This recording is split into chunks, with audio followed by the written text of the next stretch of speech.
City. It's Pastor Mariah here. Had a little bit too much fun yesterday at services. That's how great they were. And I lost my voice. But we're back here for Digging Deeper, which is our Monday podcast, going over Sunday and what went down in the sermon and at church that day. And I'm here with two special guests. I'll let them introduce themselves. I'm Stephanie. I'm Jen. What do you guys do around here? So many things. I work with the middle and high school group with Pastor Anthony, our youth pastor. And I oversee birth through 5 years old. So I get to snuggle all the babies and hang out with the littles.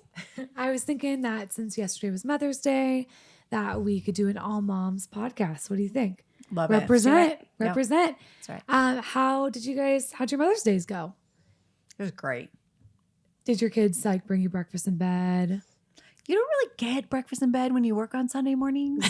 No, that's like a thing of the past. We do a whole Mother's Day thing on Saturday. Oh, okay. So that Sunday is just to serve and to have fun. But I really wanted to take the kids to the bay. And so you know what I did? I called Jen Peterson. That's right. Smart. And I said, Jen, I need you to send me somewhere where there'll be water, sand, and easy parking. And you know what, guys? She did it.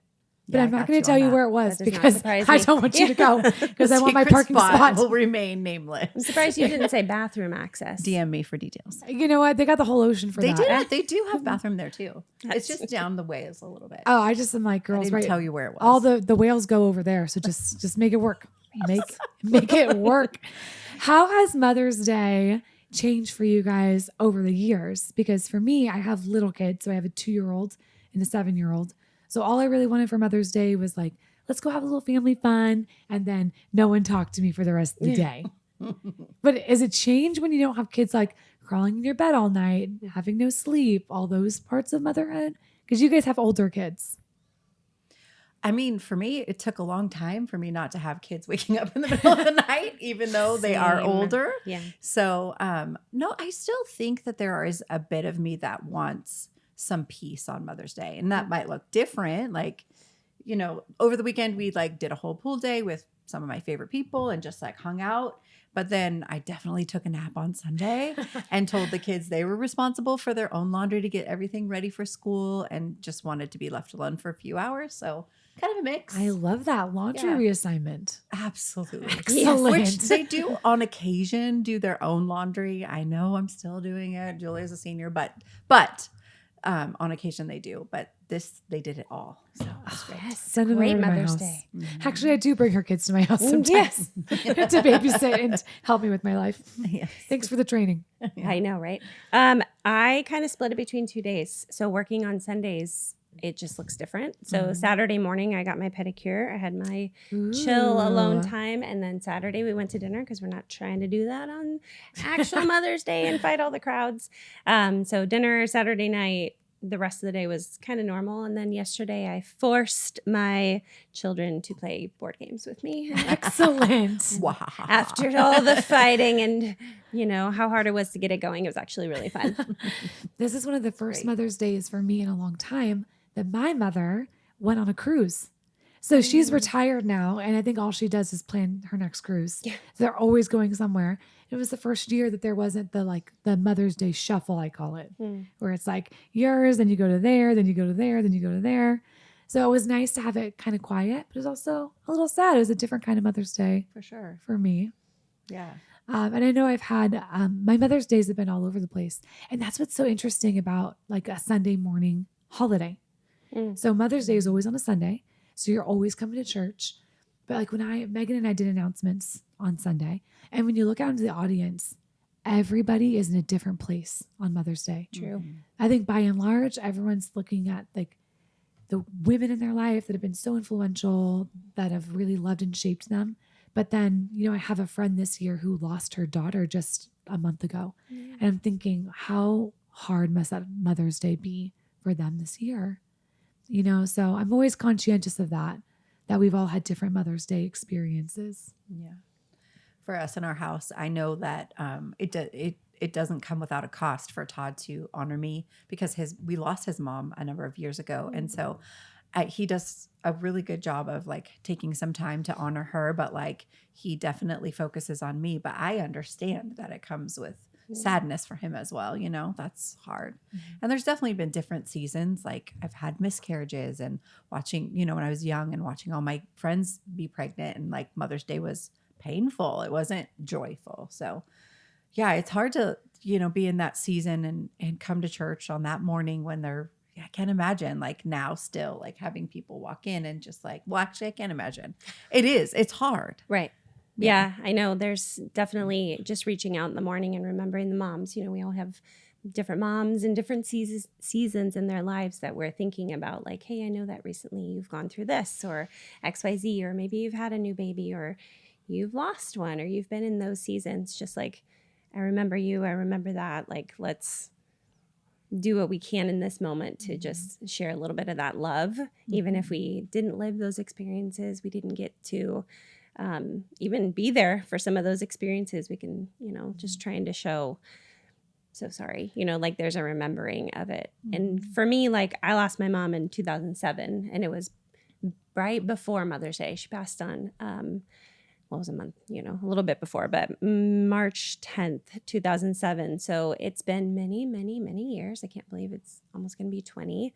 It's one of those things that feels like a blink, but then it feels like forever. And Mother's Day has always looked different since then. I think it's a little more leaning into like my siblings, like my sister, like, hey, happy Mother's Day. I know this day has its ups and its downs because we've both had children and even grandchildren, not me, my sister, since then. Announcement. But yeah, it's one of those bittersweet things, and yeah. And the human capacity to have both things really is a big marker of life as we grow. Yeah.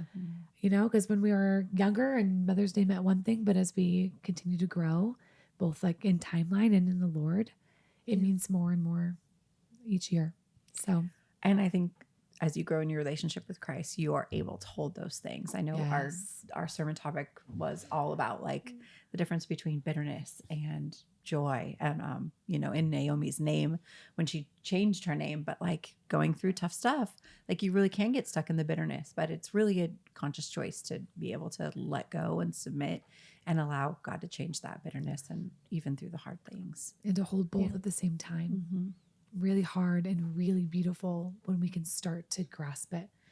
Not that I've grasped it totally, but just even the ability to hold two a little bit is really good. Yeah, I think I've definitely had my Mara seasons. Absolutely. Like, do not call me Naomi. I am not her today. And sometimes you've talked, Mariah, before about borrowing, like what's on the other side of that sadness, of that hurt.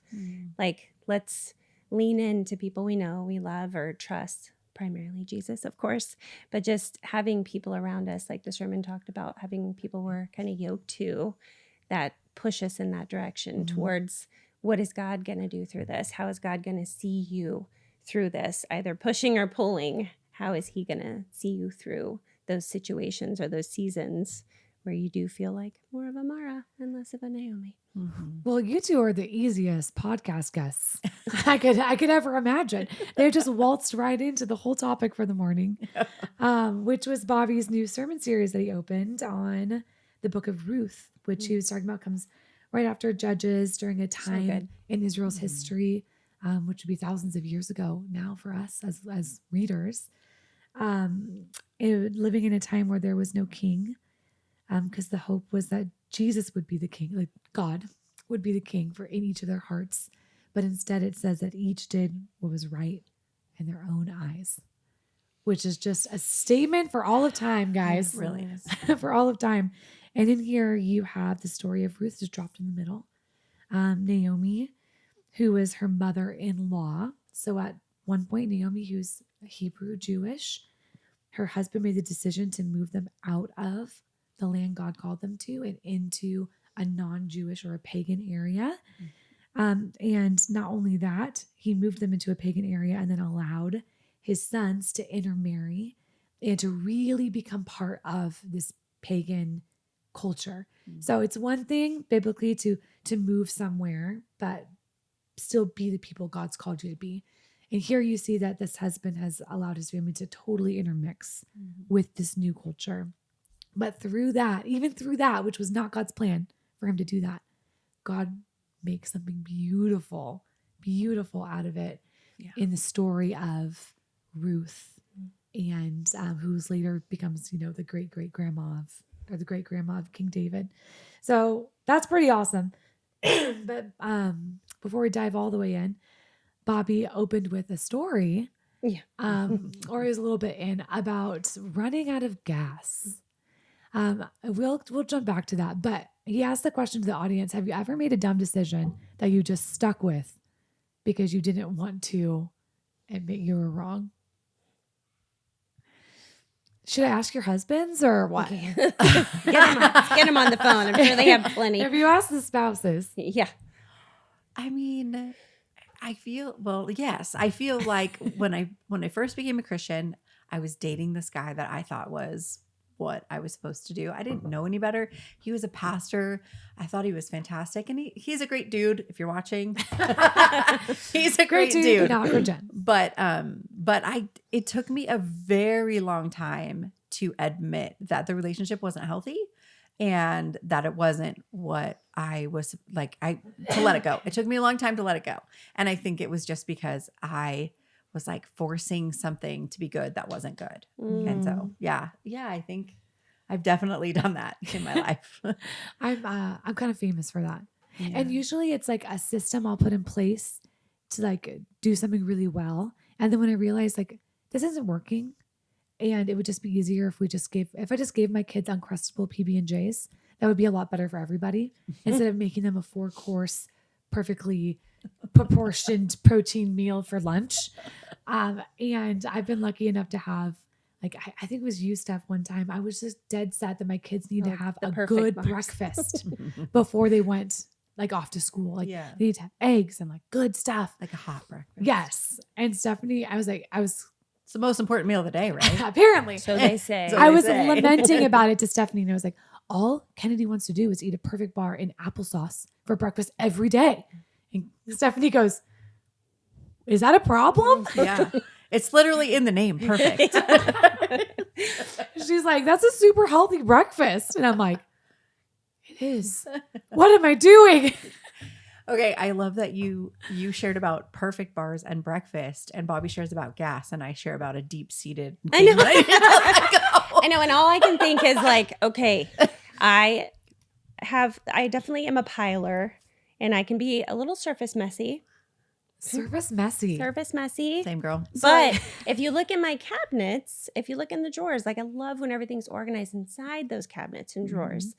That's just like, oh, I feel so good when you open it and you know where everything is. So I have, through the years, talk about how motherhood changes over the years.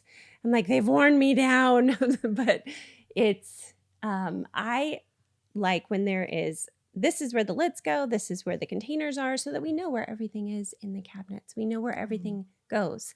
For years, even when they were super little, I tried to have a very organized system of these are your toys. This is labeled. This, oh, let's put a picture on it so you know exactly where this goes. Not as simple as your system, because you have a really great system where it's like, I love systems. oh, this bin holds all of this, That's great. Mine was like this bin inside of this bin inside of this bin. It was like bin inception, and you better know the system. Binception. Binception. So over the years, I've just learned, like, I really tried to stick with it for so long. Like, I'm going to have this for this. And I've learned, like, this is just causing way more stress for everybody because I'm the only one who values this system.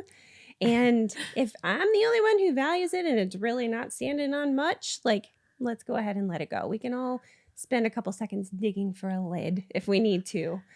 I think the commonality is just like, it's necessary to get out of your own way. When you're holding on to something so tightly, it's just, it's just a reminder that we have to let go of these things that like trip us up. Yeah. Yep. And there were so many good points that Bobby made along the way yesterday about like how, so Naomi, jumping back in the story, Naomi and her husband moved to this land. They totally integrate their lives into this pagan culture. And then her husband dies. Yeah. And then both her sons die. Yeah. So now suddenly here's Naomi, a Hebrew woman in a foreign land with nothing. I mean, she's destitute. Mm-hmm. And worse than that, she's got these 2 women who are young enough to remarrying and have a whole life that have said, no, we're glued to you. Yeah. So not only has she lost everything, but now she has these 2 almost burdens in addition to that. And that's when she starts saying, call me Mara. Yeah. Yeah. And even like blaming God because he's raised his hand against me, which is classic. It's part of what I love about the Bible is that the authors don't edit out the stuff that shouldn't be there. Right. Like Mm. God didn't lift his hand against her, but that's how she feels. And it's in, Right. it's in, Yes. it's there for us to read. And we all have felt like Absolutely. that. Yes. You know? We Yes. definitely have. Absolutely. And so a couple of the things that Bobby was saying along the way is Naomi makes her way. She decides to go back to Bethlehem, where her family came from, where God had originally planted them. And she turns from the way they were living and goes back to God. But along the way, the things that were really a part of her transformation back to Naomi again from Mara. Right. And one of them was friends, was people around you to support you in that journey. And Bobby even talked about Yeah. friends that he had from when he was in high school Mm-hmm. that he's never lived in the same state as since, that time period, that he still will pick up the phone and call. How do you think we go about making friendships that are that valuable? Because I would guess the majority of people, if we said, raise your hand, if I said, who can I call right now that can tell me how you're doing emotionally? Because you've been talking to them about it. Mm. So few people would have somebody. How do you go about making a friend like that? Oh, I think this is such a hard question, Mariah. And I think I might push back on you a little bit.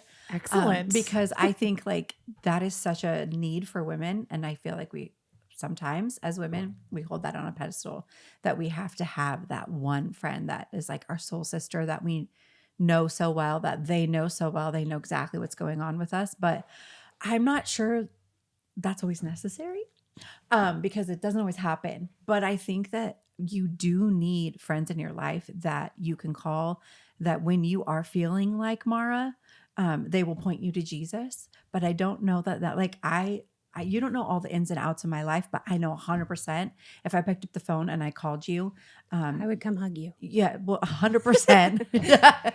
We all know Stephanie would for sure hug me, but she would also point me to Jesus. So if you are surrounding yourself with these women who will drag and pull you, and you know where to go in those instances, I'm just saying, don't be discouraged if you don't have that deep connection because it's hard. It's hard to get. I had someone say to me once, I think it was Sam Glad. She was saying like, I've been looking for a mentor who's, about my age, has the same number of kids I do, also loves to CrossFit, That's a has my friend, not a mentor. personality. And someone had said to her, like, Sam, you don't need one mentor or one friend who shares all of your life with Right. you. Like, do you have one person you really trust that you could call if something was happening with your kids? Yeah. Is there someone you feel like you could call if you were feeling this? Like, it could be a collection of people throughout your life. And I also would suggest, like, don't be afraid to reach back. Like, maybe you had a friend that you just haven't talked to much or a mentor from a few years ago. Yeah. I bet you they'd still take your call. 100%. It just requires a little vulnerability. Yes, it does. And I think you were talking, I don't remember what you were talking about earlier, but it made me think of the fact that like you want people who have been through things that you can borrow their hope for. Yeah. Like when you're stuck in that Mara season and you have friends around you who have like, oh yeah, I've walked through the toughest stuff, but I'm on the other side and you can borrow my hope and I will pray you through this and I will walk you through this. And to your point of diversifying, so to speak, like I've had friends who I've been able to call and say like, hey, we've been through some stuff. Like, you know where I'm at, you know how low I am and you know what's on the other side of that. Like remind me. Yeah. But I've also had friends who have never experienced the things that I have, who can look at me and just sit and cry with me and know that like, I still know that you're a child of God. I still know that I love you and that Jesus loves you. And let me remind you of that as someone who doesn't have any of that in their past. Like we all have a clean slate in the eyes of Jesus, right? But we know that people have lived different lives, have had different upbringings, experiences, traumas. And to have had people in my life who have been able to just sit with me and listen to what I've gone through, like I'm feeling like I'm making their ears bleed because they've never even heard these things. Yeah. And them looking at me without judgment and just holding my hand through it and showing me tangibly what God has to offer me Yeah. is also just, it's such a gift. And that's why to your point, like, I think having both sides of that, you can't really have that in one person. You can't have that person who's lived that life and that person who hasn't. So it's going to come in different forms and fashions and different people. Yeah. And I just think it's incredible. I think one of the things that was so powerful about what he said too is like, she says, please call me Mara, and nobody did. Right. And I love the fact that. that like, you know, we can look at the people in our lives and who are going through the toughest stuff and just say like, no, we're not going to stay there. We're not staying in that valley. I'm not going to let you define yourself by this moment. We're going to like, yeah, sure, you might feel like that, but that's not where you're living. Like there is hope on the other side, and we're not going to give in to the fact that this is the way you feel.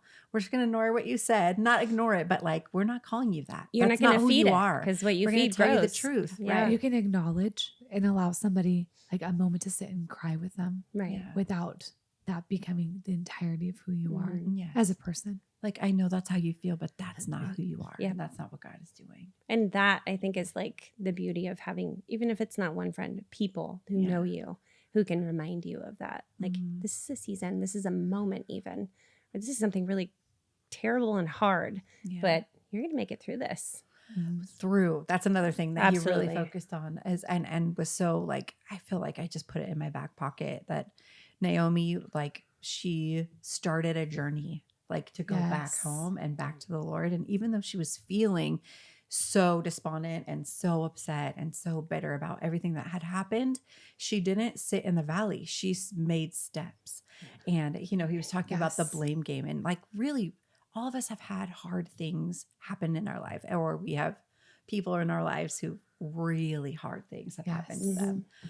And just like, it can be like justified to just sit in that hardness, that brokenness, and just go like, but you don't understand what I've been through. You don't understand how this person has hurt me. You don't understand what I have lost.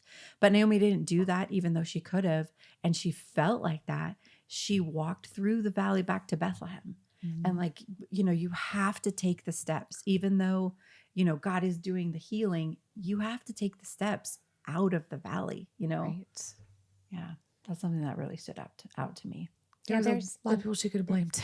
Absolutely. Yeah. Oh yeah. I know that. I liked Bobby's analogy, his story, and how he brought all that in. I was like, Like her husband for taking them out of the land yes. initially. Yeah. You know, she could have blamed him. She could have blamed, I don't know, everybody else. And I think there were moments where she blamed God. You lifted your hand against me. Yes. I think the key takeaway here is that she had that moment of falling apart. Yeah. And then she took the step anyway. she walked it anyway. And that can be the really hard part when you're at that bottom spot, is to take that first step forward. And I think Naomi played a big part Ruth played a big part in that. Sometimes just having one person that, you know, will walk with you can be a huge help. I don't know if I remember where the verse was, but I remember one time in our staff meeting, we had a devotional, and it was the verse that stood out to me was like, where else can we go? Because in you is eternal life. I feel like it was in John. And Peter's saying it. Okay. When like, are you going to leave me too? And he says, where else will we go, Lord? Only you have the words. Yeah. And like, the world has so little to offer us, but like, it seems so confusing sometimes and painful sometimes. And, you know, I don't know, even confusing to take the steps towards Jesus if you're new in faith. But like, really, there's nowhere else to go but back to him, because that's the only place that holds the keys to eternal life and the hope and the healing that and you've probably need. tried the other spots. They don't work out very well. Right. I just want to say once, if we could have gotten better on our own, why wouldn't we have already done it? Well, and that's for me. I spent years angry with God, angry with a lot of people in my life who, as a child who was abused, like I felt like I wasn't protected, you know, and I should have been, and angry about that. And just, where do I go with that? What do I do with that? There's nothing to turn this anger into. Right. You know, and finally finding people who could speak Jesus into my life and sit with me and listen and acknowledge that was hard. Yeah. But here's what God is going to do with that. Like, God is going to, you're walking through it right now. Like, you're processing through it. And then, you know, where I'm at now, like seeing how God took all of that, all of those terrible experiences, all the things that happened, and gave me like just firm legs and a foundation to stand on Mm-hmm. to a path that's just been so blessed and so incredible. Not to say that everything is perfect and wonderful and nothing ever happens anymore. Nope, that is not the Christian life. But to be an early childhood pastor, like I get to just pour into the parents who have littles, and it's like living a dream, and it's really cool. And, you know, I don't know, it's really cool to see what's on the other side of it. Yeah. And had Such you a good held word. your pain like this and your anger like this, which you could have, and you had every right to, and you had every justification to, like the influence and the things that could have, like the healing that wouldn't have happened. Right. And I did that for a long time. Yeah. I waited. I just heard a story this weekend about how you have loved somebody and seen somebody. I'll share it with you later, but because I don't want to put them on blast. But like you have massive influence in our church, and the people that you see and know and love, like you are so gifted at that. And I can't imagine that not being used and that have been wasted in the Morrow season. So I'm so thankful that you opened up your hands and let Jesus heal you. Thank you. I'm grateful for, I mean, we have a lot of great people at this church. I was just talking to somebody yesterday. I want to remember who it was, but we were just talking about how incredible it is, like how many unique stories we have, how many Yes. stories of healing, redemption, just, you know, the whole sanctification and everything has been just such a gift to hear throughout the years. And it just keeps like snowballing and reinforcing like what God did in my life. You know, I'm Yeah. just like so grateful to hear all of these things. It's like healing after healing after healing. And then even with the new hard times, we know there's a way through, right? And we can remind each other of that. Just so cool. I think that's Satan's big end game plan, is to convince you to not move past this point. There's no hope. For To say sure. like you are angry, you Mhm. should be angry, which that acknowledging that you're angry and there's a reason for that anger is actually a great place to start. Mhm. It's a terrible place to stop. Absolutely. Yeah. And that Satan's end game is to convince you that that's all there ever is going to be, is anger and more anger. Yep. And if we don't turn it over to God, then Satan's got us in a great chokehold. And I see that Yeah. so much right now in our culture, is people who are confused and angry And stuck. and stuck. So some Yeah. people don't turn that into anger. Some people turn that into being despondent. Yeah. Yeah. And it's the Absolutely. same, it's the Mhm. same level of intensity. Mhm. They're just in different directions. Yes. Yeah. And right now we're not acknowledging the apathy as Mhm. being as dangerous Yeah. as the anger. But we're starting to realize that it is, as suicide rates are Yeah. increasing all over the world, not just our country, all kinds of mental health issues in crisis. It's because that is a place where God made us to start, but never to stop. Right. So we take that anger and we say, what can you do with this? I have nothing to do with it. And God can transform it. Absolutely. In Romans, it says that by the renewing of our minds. Mhm. Right. There's just so much work that Jesus wants to do. And like when I'm in the world and talking to people, even the grocery store line, I'm just thinking, there's so much in your life that God can do. Mm. I just wish you would let him do it. Mhm. I wish you would let him do it. But as long as we're stuck in the blame game, there's nowhere to go. No. There's nowhere to go.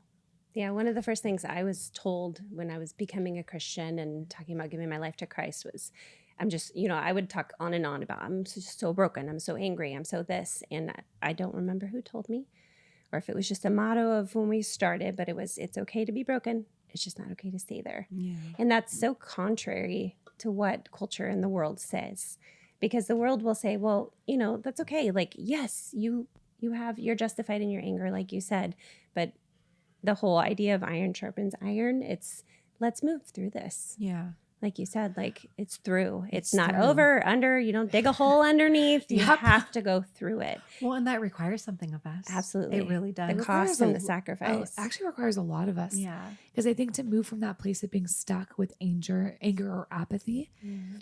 as much as that's a terrible place to live, it feels familiar and it Mhm. feels comfortable. And then we have all of our society coming in and decorating it Yep. to almost make it look desirable. It's like badges of honor, the things that we've gone through in our society. And like, Mhm. you Yeah.